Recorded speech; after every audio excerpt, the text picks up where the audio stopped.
How to transfer your account on DLS26. Okay, let's start. Go to your setting icon and click on Advanced. Tap on Manage Device. Click on Generate Code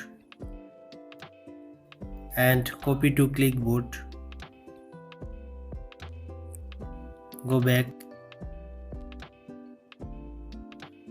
Now go to your another device. Click on setting icon and click on Advanced. Tap on link profile. Past or types that's code. Tap on link profile. Now link your profile to this device. That's it. If you like the video, subscribe and stay with us. Thank you.